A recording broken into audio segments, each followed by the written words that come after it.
writing it. And my brain was like, I was like, because I was going to use that time to start writing some kind of like layout or Sure. random seeds or whatever, and I didn't because we Oh, talked that's about all that. right. And but let me.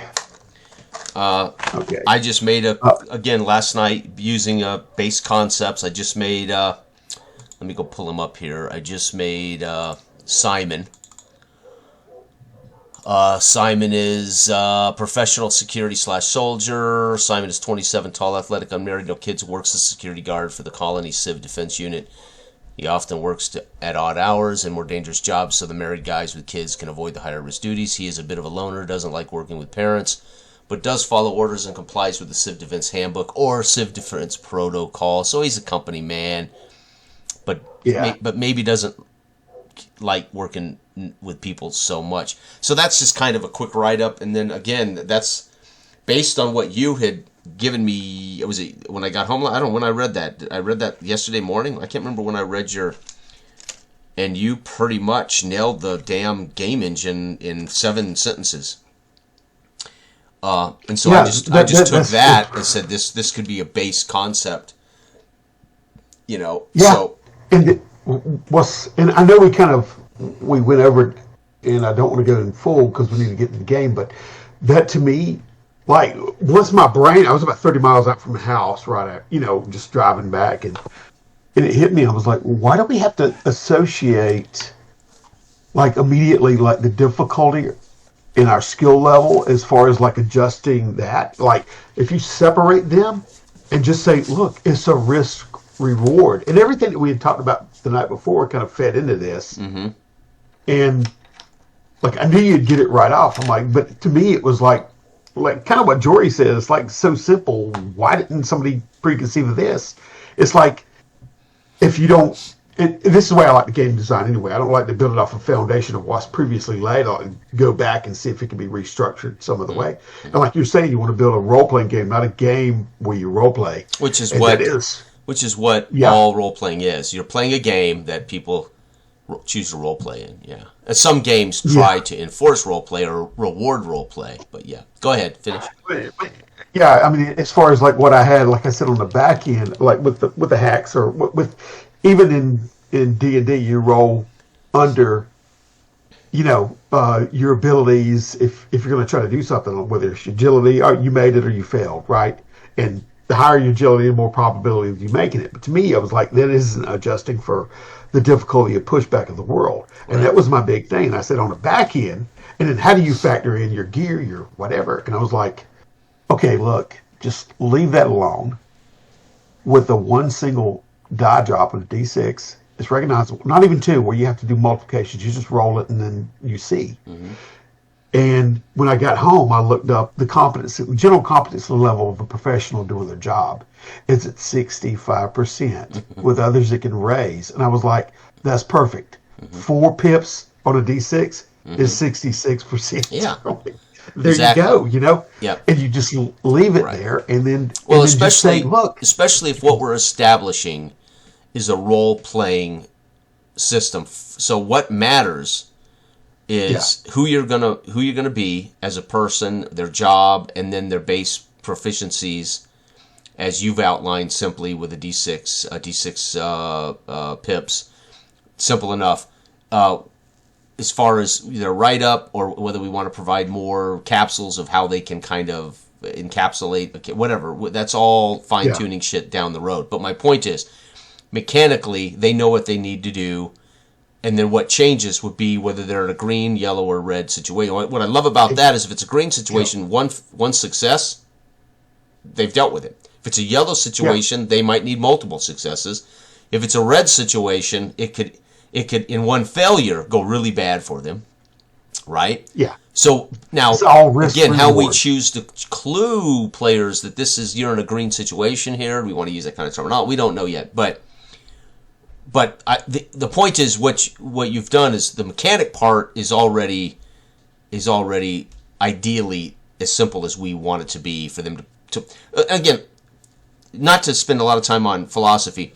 But as I said during the making of Dark Age of Man, and I reiterated multiple times in videos and in game sessions and post-game sessions, My goal with players is to put them in a position that they would take actions that a human being would take, not stop and weigh the probabilities of an action working. Exactly. When I get in my car to go to the grocery store, I don't go, well, I'm going to have about a 92% probability I'm going to get to the grocery store. Nobody fucking does that. They don't decide not to go to the grocery store because it's a 75% chance that they're going to get to the grocery store. They go to the grocery store.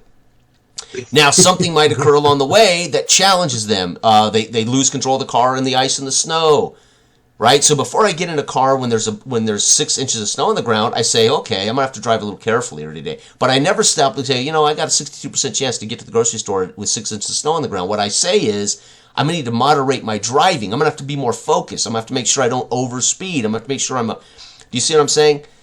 Yeah. What bothers me about role-playing games is they're putting people in a position to game a game, to play the gamey parts, not be a human being in a situation.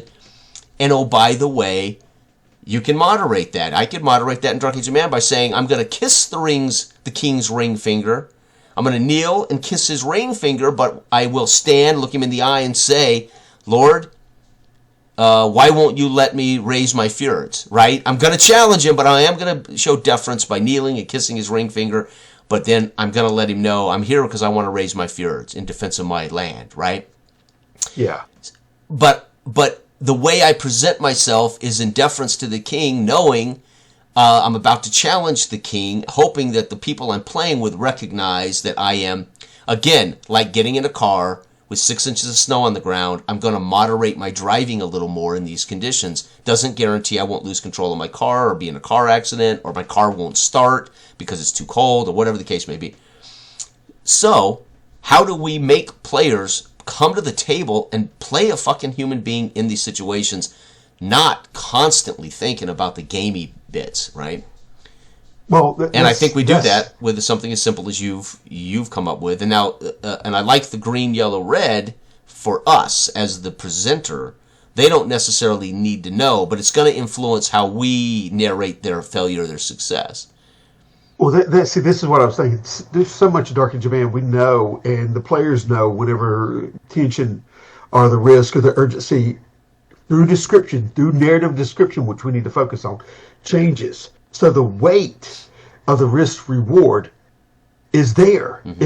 It's like if somebody knows that they're going to do something, that there's a chance that they could get a broken arm because things have elevated, or either you could die because of the situation through the narrative interplay back and forth. So in effect, it is the simplest way to key with even keywords like we know, and just like a recognized understanding across the table that you're about to do something dangerous. So therefore it's a red. You know what I mean? Mm-hmm. So just through the narrative, it's like we just kind of see those stop signish type situations that are all outlined in the narrative. And then when people take something, they know when there's a heavier risk.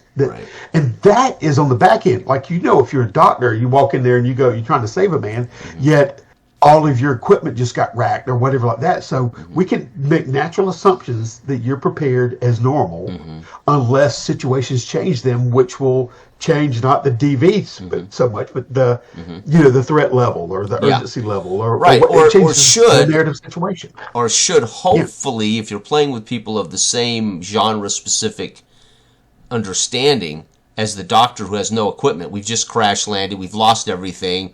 And one of our red shirts, for instance, let's say a Star Trek episode, the doctor looks at Kirk and says, I can stabilize him, but I can't get him on his feet. He's going to be all I can do, Kirk, is stabilize him, but we're going to have to get him out of here in 36 hours. That becomes, you see what I'm saying? I may not decide the 36 hours. My role may decide if he's going to be on his feet in 24 hours, 36 hours, or we need to get him home or he's going to die from, complications. I can't get him on his feet. I can't save him here. Jim, I can't save him here. I need facilities.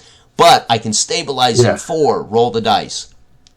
Exactly. And when you're playing with people, and we've seen this in Dark Age of Man, that are earnest and legitimate, and they want to keep the fiction that they're in reasonable, they're going to rise to that. Right. They're going to be in part of what is occurring at the table, and be just as responsible for their character's action in the world as the presenter is for representing the world back and forth. So that's like you witnessed that with Eloin, their game where he was Yeah. You know what I mean? He Yes. was setting his own limitations, so that's Yep. going to fold over Yeah, into and this. I do think that's the hard. That will be the toughest obstacle for us to express how that role playing is front and center in our book. There has to be limitations, like music.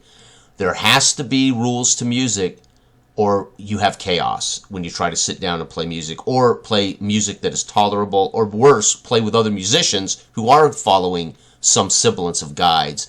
So this is why role-playing games still need structure. They still need some semblance of what is true. And so I think a lot of people are also confusing creation of truth in narrative versus needing the boundaries of the mechanics to make this a thing worth rolling dice in. And so I think that's where I tend to be in the same headset as all of my contemporaries. I agree with Anthony we need rules. I agree with Anthony that I agree that structure is what makes something worth doing. But at the same time, why does it's how we go about implementing that structure. And are people waiting to be told, hey, roll the dice here, or am I free to take action? And then are we talking about, is the game engine saying, no, you can't call up a die roll until I tell you it's time to roll the dice? Right, there are these game mechanics in many games that say, no, you just say what you want to do, and I'll tell you whether you need to roll the dice. That's the kind of the traditional mechanic, because you don't want players just picking up the dice and say, I'm going to roll to pick the lock and dropping dice. Like, wait a second, we're not even there yet. Why not? Why aren't we there yet? Bill's dropped to his knees and stuck his fucking lockpick in the door. Let Bill pick the lock on this turn, right? He doesn't want to sit around and listen to everybody discuss whether we should pick the lock. Bill's the thief. I'm picking the fucking lock, and he starts rolling the dice. Right? Or the GM might have to roll the dice, depends on the nature of the table you're at. But these sticking points are, like music, there has to be an understanding of the rules of art and the rules of music, the rules of film, the rules of narrative. But then that also means that there's rules that have to exist in a game for us to not just be playing cops and robbers. And once in a while there's an arbitrary die roll and suddenly I lose. Why? Why did I fail this roll, Dale? Why did this gunfight kill me, Dale? And the last gunfight only knocked me unconscious. So that's why you need rules, because, right? But at the same time, what I'm saying is I want them first and foremost being the character. Not so much worried about their skills, not so much worried about when do I roll the dice, not so much worried about waiting to be, Mother may I, can I pick the lock? Not literally waiting until the GM says, okay, you're standing at a door. It's locked. The thief should probably try to pick this lock. And then somebody goes, oh yeah, I'm the thief. Okay, what do I have to roll? It's horrific fucking gaming, right? Well, there's creativity and there's trust that has to be crossed. But we got to allow that. But also, like, there's unspoken rules. There's just a social contract there to where I believe that we lean on, even in Dark Age of Man, and more so specifically in this, that you don't have to put up guardrails of rules so much, but they're kind of like the unspoken acknowledgement that everybody's at the table and that we're all trusting each other to stay within the confines and bounds of our agreed upon. And then that's what I'm saying. It raises people to that level. That's easier to do when you play with. It's easier to do when you're playing with people you've been playing with who understand. But it's harder when you might literally have just bought a book and you're at a game store and you want to run a session of something, and you invite complete strangers from the neighborhood to sit down at the table with you, and they're expecting Pathfinder, and you're telling them no, I'm not going to tell you the story. You're supposed to take action. So, granted, that would happen anyway. No matter how we wrote the rules, that's going to happen with noobs. But you've at least had a couple of convention experiences that tell you people are taking naturally to Dark Age of Man without a lot of prompting. I have yet to experience that. I've played with people who I've already discussed this with, or I've played this with people who are my friends who kind of understand how I play, or I'm kind of what I'm looking for. People who are already your friends, you already trust, they're already colleagues and peers. That's different than saying, hey, I got this new role-playing game, and inviting complete, which is true. Even if we were playing D&D, you're going to, with complete strangers, there's going to be guys at the table that just don't get it, right? They don't get what you're doing. Yeah, and you're right. Like even conventions or whatever, there's people that like it's just people are ingrained with like social behavior, and that's what we're leaning on at the table because they will yield to each other. Correct. They won't try to pull something. And I ain't saying that this isn't possibility, but there's a politeness that's there. There's a understood leveling. Social contract, plausibility. and you've spoken eloquently about this in the past. There's also this instinctual understanding of how to pretend, and what we want is them to pursue that, the thing that they would have done without the inhibitions. Or without waiting to be told how to play this game. So you nailed that years ago when you said people also know how to do this. They were doing this as kids. They were doing this, right? People know how to do this. Yeah. The problem is what's gotten in the way are these rules, these books, and what's gotten in the way is the etiquette at the table of no, don't step on the GM's toes, or hey, this GM, he may not say that, but he's just an asshole. He's just an asshole GM, right? And so those are the experiences people come away with going, I don't want to ever do that again, not realizing it's not role-playing as a community, it's that jackass at that table, right? Yeah, and games have been kind of built to where we have to litigate like turns or whatever, out of almost a fear that things can't be as we've witnessed them. I mean, more so like a convention where people just naturally fall into. So it has to be trust on a broader scale to where people act that way. Otherwise, if you're not playing with somebody like that, just don't play with them. Exactly. You know what I mean? Well, and this is why, again, when Gary Gygax ran groups of 40 at conventions or 20 guys at conventions, trust me, and whatever Gary has to say about that how he facilitates a game like that is not necessarily how I want to GM a game. So I would say to people, oh, no, I only want 3 people at my D&D game. Trust me, it's going to be different than 40 guys slogging through a dungeon, right? That was to facilitate numbers at a convention. Might not necessarily be what Gary's ideal role-playing scenarios would have been with an intimate group of people, right? Big difference. What you do at a convention, right, as you've said, your peers have said it can be fast food gaming very much, right? It's just, hey, we're just gaming. We're just going to sit down. We're going to do this. We're going to have a good time. We're not going to whatever. But your expectations, when I run a convention game, and at some point in the future I will, my expectations of that experience are going to be completely different than my expectations of being with my friends, my colleagues, my peers that I've known for years that also have the same concepts and philosophies and want and desire. I will run those sessions as a social activity so people have a good time.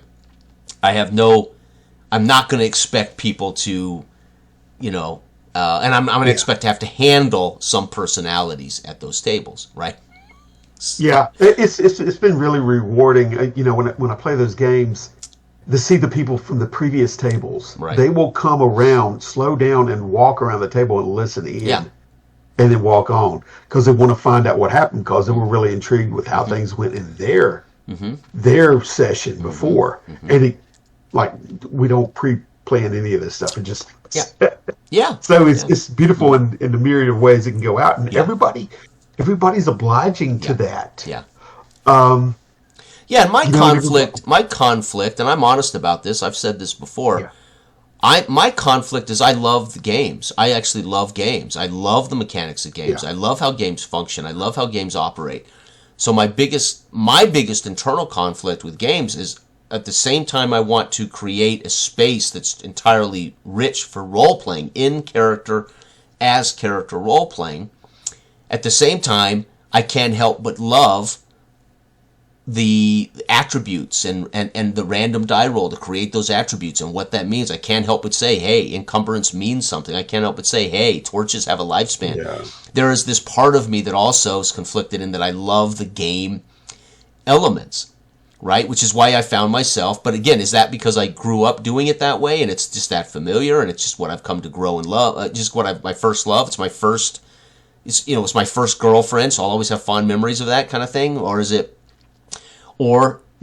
it, right, this idea that I can make something that would give me a certain level of role playing as a mature adult that I would endeavor to get as a character, embodying a character in a fictional world, right? And so that's why Dark Age of Man is here. But at the same time, I felt and we talked about this already, I felt there have been compromises to make Dark Age of Man recognizable for the average guy just to buy the book, whether they knew anything about it or for concepts or philosophies, and just played, and it would work. It would still work fine, right? I think we did. But we didn't do enough to say we were just kind of yield to that. Right. But we didn't do enough to say you're going to play this differently. That's what we didn't do. We didn't in the book explicitly say you're not going to play it. I didn't want to spend time writing a how not to play our game chapter. Yeah. No, yeah, no, but right? all of that, to me, if you design a game, things that are unsaid and come to light during play, Yeah. that's to me, half of the attraction of it to where I go, oh, okay. Hmm. Because I believe if you give enough of credit to, like, I don't like to be steered. In a book I'm reading, in a movie I'm reading, I like to be able to like, look, this is what we're putting in front of Correct. you. You make a Correct. decision here. And a lot of, even in game development or Hmm. game design, is like, look, take this where you want to, and understand it. Correct. That there's a myriad of ways you can couple these things together. And the I think Eller once said the fruitful void, Yeah. that's appropriate for like them filling in the gaps or Correct. whatever. So you can structure something. We knew that Dark Age Man was pregnant with all these like Hmm. epiphanies that people were going to have. Like, when Jose said, oh, we have to work together, we have to alley oop off each other, and you have to Sure. do that. Like, Sure. why isn't there initiative going on here? So that was Sure. Sure. that was a joy to see that Correct. that the game is, in other words, what's allowable for the players, and Yes. that liberty, But the it's trust and creativity that allows them to do something correct. without breaking the game, as you said before. Correct. Like, Correct. Yeah. it is, But it's also but pregnant with potential fiasco. I mean, let's not kid ourselves. oh yeah, It is pregnant with the person to take advantage of the situations, or the person, as I said, one of my biggest dilemmas with Dark Age of Man, not so much in writing it, but after playing it many times and sharing it many times and wanting to play it and wanting to share more, there was yeah, an epiphany that, oh, the guy with a +4 spirit is always just going to pray to God for everything to be cured for him, or everything to be fixed for him, or everything to be dealt with for him. And I went, oh, yeah. we haven't seen that yet. We haven't played with the guy who just prays to God for every conflict to be resolved because his spirit's a +4 and he knows he can just pray to God to have this bridge fixed and pray to God to have the dragon collapse of a heart attack and you realize, oh my God, is that not the danger in our game that doesn't exist in D&D, right? There is no way to manifestly just will upon the world how you would like to resolve this by praying to God. In D&D, you don't get to will upon the world the right to just collapse the Within, dragon. What I I had, can do is cast a spell that does 6d6 damage and to the dragon when I'm at level 8, whatever it is. You see what I'm saying? But yeah, but that is mechanically earned through play and through leveling up, and that's the mechanical part that says you sure can try to blow the dragon up with fire. In our game, you can pray the dragon will just go away, but and you it, might well get what you want, right? yeah, yeah, and you're right, but it's weird because during my last game of that convention, I had a little bit of that because it was a priest, right? And there was a series of unfortunate events for this priest, to where Right. I had the example, and this is how it played out with me being the presenter in this, because there was almost like an unspoken acknowledgement at the table that when something happened and it effectually worked for him when he prayed, and then when it didn't, you feel like God is further away, or what have you done wrong, or Correct. these questions, these gnawing Exactly. questions. You start to try to rationalize, why is this not working for me, But right? it Yeah. worked perfect within Correct. the content of the game, to where he was feeling it, and Yep. it could be folded into the narrative. That, Yep. had your God abandoned you? Correct. What's going to happen here? And those are the it wonderful increased the fallouts of the DV. experience. Correct. Yes. And, Yeah. and his reluctance to how he was supposed to Correct. approach it, like from a character standpoint. Yeah, I mean, like to give him mechanically, you're right. legitimacy, We I'm have asking we for have something. the answer for that mechanically. We just Yeah, set the yeah. DV where he can pray that the dragon would just fly away. But I've set the DV at 11, and you know what I mean? I've set the DV at 15. So in that sense, we still mechanically have a way of controlling that. What I don't want is people to lack the creativity to come up with another way of dealing with the problem other than always praying, You're- or always using their sword, or always using their prestige. But I also realize the game's design that if you have a high spirit, you're supposed to use spirit. If you have a high body, you're supposed to use conflict. If you have a high prestige, you're supposed to use authority.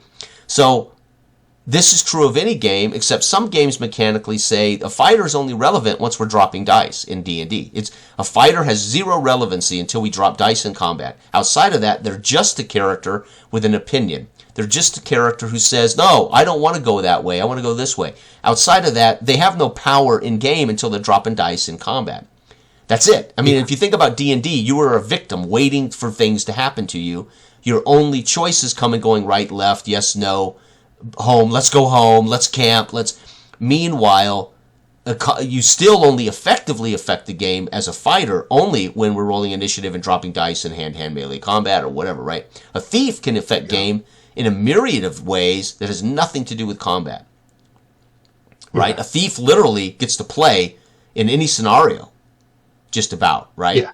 A fighter gets to role play in any scenario, but he doesn't get to do shit until it's time to drop combat dice. So these are the realities of all games. They all have these loopholes, or they all have these built-in problems based on the concepts of the game design, right? So I'm not picking on D&D. I'm saying all games have these built-in problems, right?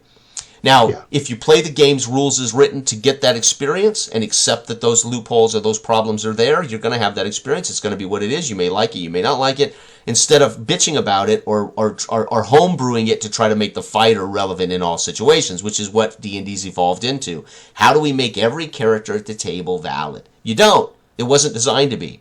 Make a different game. No. Yeah, exactly. Bingo. Yeah. I mean, this is what we're talking about, like foundationally rebuilding the foundation. Correct. Because it's built in a way that doesn't facilitate narrative play so much. Yeah.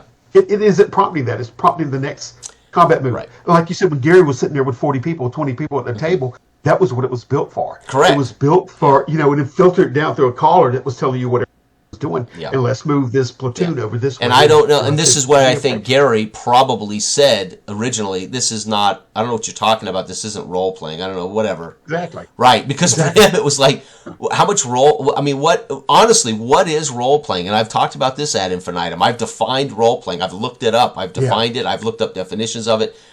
And there are psychological tools that are used in psychotherapy for role-playing. There's training tools and cells for role-play. There is sexual use of role-play to spice it up in the bedroom or whatever fantasy you have. And then there's gaming role-play. But what is it, really? And I've always said this. It's first a game that isn't a legitimate game based on Nash's equilibrium. So we start with calling it a game, but it's not a game because it's not equilibrium, right? So in a way, it's a game that's already not following Nash's equilibrium. It's already broken game. And then we're going to add to it this concept of playing a character. But when do you get to play that character?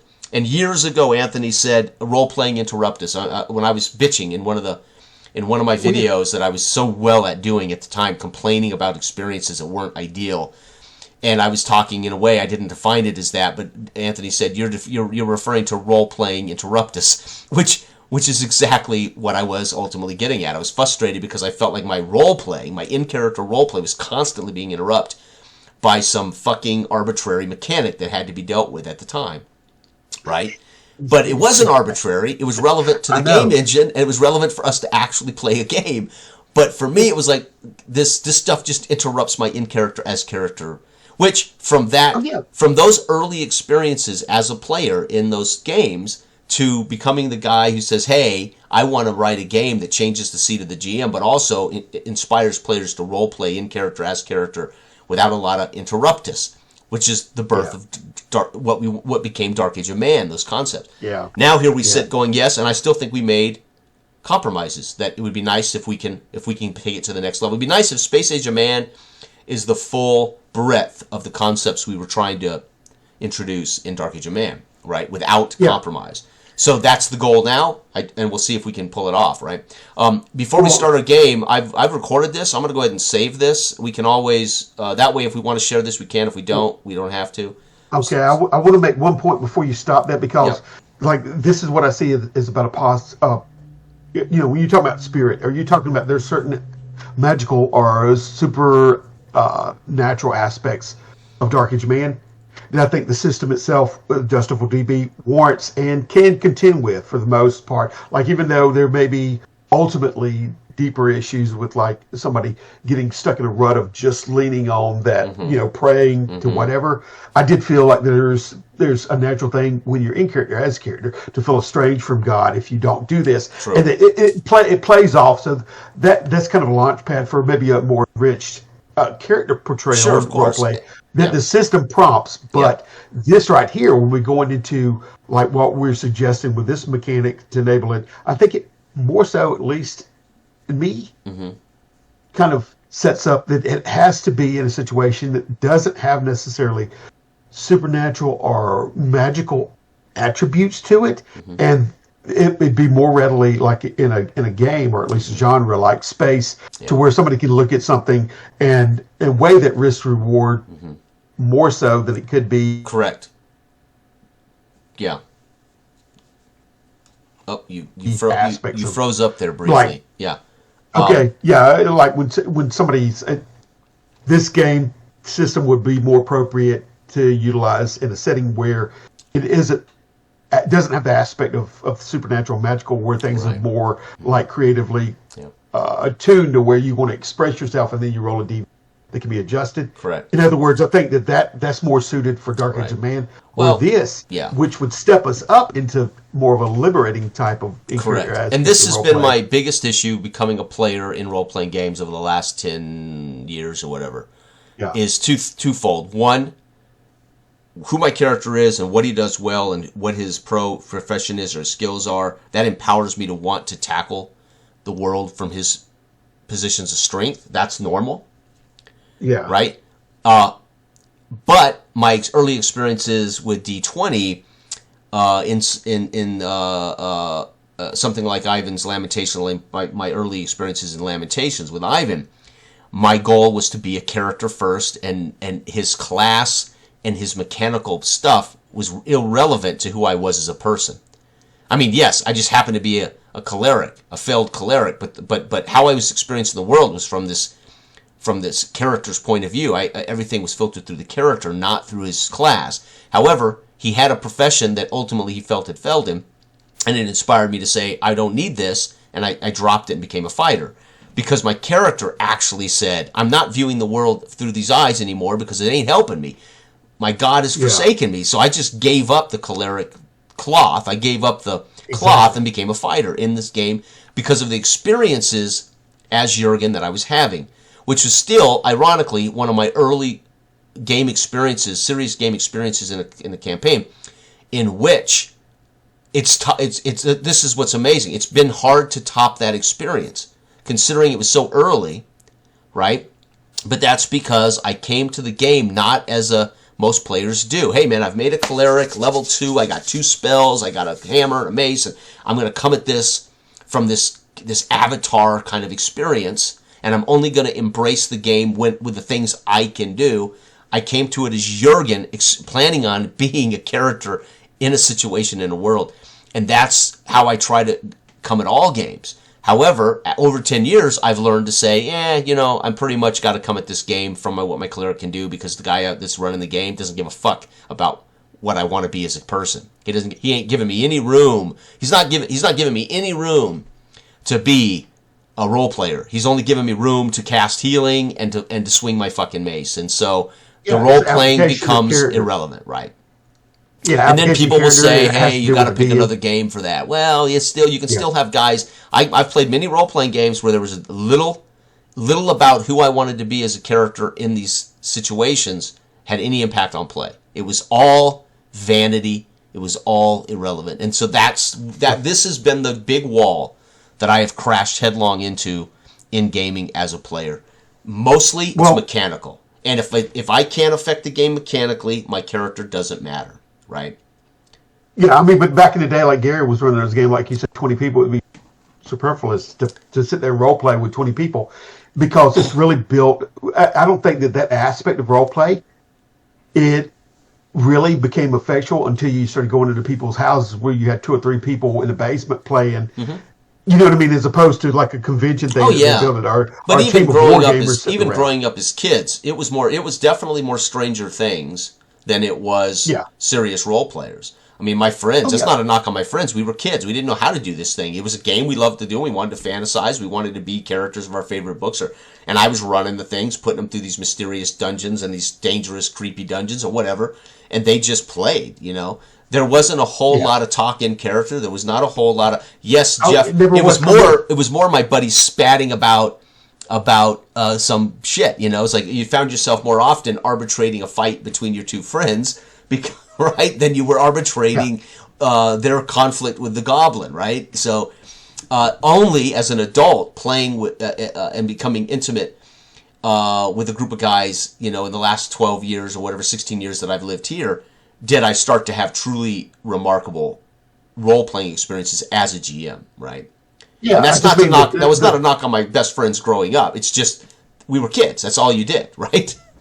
Yeah, I just mean the environment of large players wasn't conducive of that, and that's how it was built. Sure. But until and everybody was still playing that way, even with a small group. But you didn't. The environment wasn't conducive of it, like I'm saying, until you had a smaller group that you could see the possibility that we have.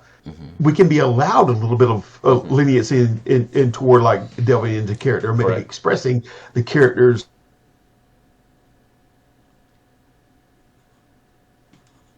With that in mind, originally. Right. But that's what I'm saying. At least there was a natural evolution, especially when you reach that player size, that enabled you to explore that.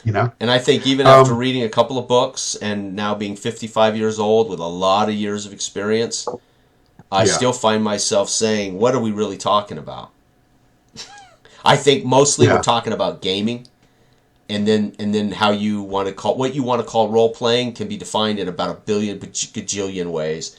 If we're talking about identifying in character as character role play, there's a process of how you play that makes that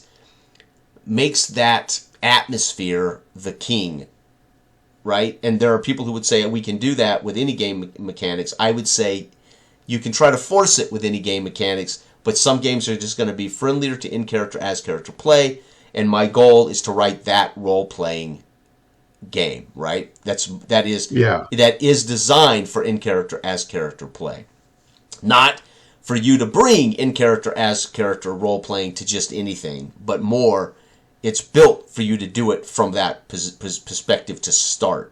And that includes informing the GM on how they're going to inform the characters about the world, about mysteries, and about narrative failures, etc. You've got to also to habituate this.